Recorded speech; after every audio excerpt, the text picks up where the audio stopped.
Now, Lord, I'm killing them alive. It's Jesus Christ, you know that song.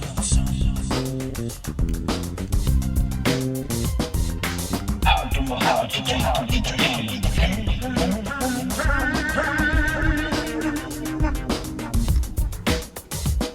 And with his word, he put the real life to